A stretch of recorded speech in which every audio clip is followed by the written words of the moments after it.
Sois le bienvenu.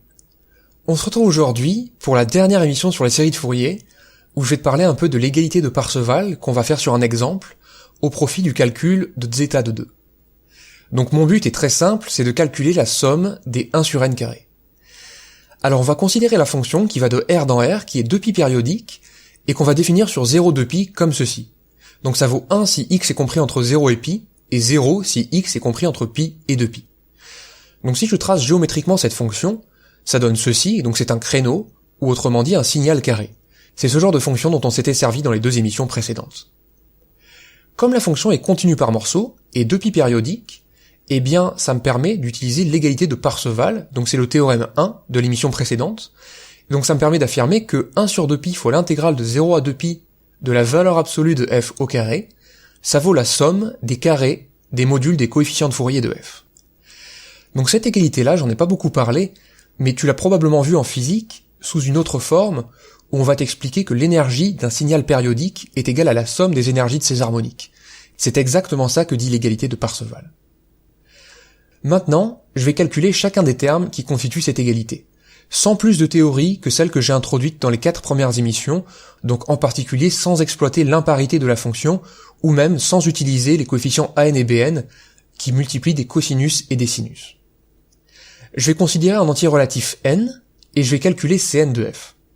Donc d'après la formule qu'on avait donnée dans les émissions précédentes, ça me donne 1 sur 2π fois l'intégrale de 0 à 2π de f de t fois exponentielle int. Maintenant, ce qui se passe si je regarde la fonction f, c'est qu'en fait cette intégrale, c'est juste l'intégrale sur 0π, puisque la partie sur π, 2π est nulle, et ça me donne finalement ce terme-là. Alors on va anticiper une division par 0, en distinguant le cas où petit n égale 0, auquel cas C0 de f, eh bien c'est tout simplement 1/2, et si n est différent de 0, ça me donne tout simplement ce terme-là. Encore une fois, peut-être que tu dois séparer partie réelle et partie imaginaire, mais ce calcul que je fais là est tout à fait juste et tout à fait rigoureux si tu as assez de théorie pour le justifier. Maintenant, en calculant ce crochet, eh bien je trouve que ce terme-là fait 0 si n est pair, et d'ailleurs on va rappeler que dans ce cas-là il est non nul, et ça vaut i sur pi n si n est impair. Donc je viens de récupérer ici tous les coefficients de Fourier de la fonction f. Et par ailleurs, je peux calculer le terme de gauche dans l'égalité de Parseval. Si je calcule 1 sur 2π fois l'intégrale de 0 à 2π du carré de la valeur absolue de f de t, eh bien ça me donne tout simplement 1/2. Donc maintenant j'ai tout ce qu'il me faut pour essayer de voir ce que va me donner l'égalité de Parseval. Alors si je remplace chacun des termes par ce qu'on vient de trouver, ça me donne cette égalité-là. Maintenant je peux faire passer le 1/2 au carré de l'autre côté, et calculer ces modules au carré. Ça me donne que 1 quart, ça vaut la somme des 1 sur pi carré, 2n plus 1 au carré.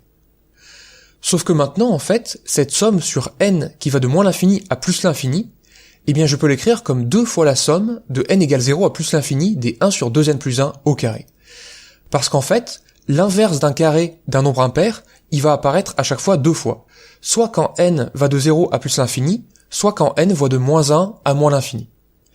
Et donc du coup, ce que ça me donne, si je multiplie tout ça par pi carré, et que je divise par 2, ça me donne que la somme de n égale 0 à plus l'infini des 1 sur 2n plus 1 au carré, ça donne pi carré sur 8. Maintenant, je peux récupérer zeta de 2. Parce que zeta de 2, je peux l'écrire comme ceci, en séparant les termes pairs et les termes impairs. Alors j'ai pas de problème de convergence, parce que je considère une série à termes positifs, et donc les deux sommes que j'écris ici sont aussi finies. Maintenant, ce qui se passe, c'est que la première somme, je peux faire sortir le 1/2 au carré, et ça me donne finalement 1 quart de la somme des 1 sur n carré, donc 1 quart de zeta de 2. Et la deuxième somme, on l'a calculée, et ça donne pi carré sur 8. Et donc du coup, si je conclus, en isolant zeta de 2, ça me donne que zeta de 2, ça fait 4 tiers fois pi carré sur 8, et ça donne finalement pi carré sur 6. Résultat légendaire pour tout élève qui étudie les mathématiques dans le supérieur. Et donc si on veut rajouter de la légende à la légende, je peux te dire ici que Parseval, c'est un mathématicien qui s'appelle, en fait de son nom complet, Marc-Antoine Parseval Deschênes.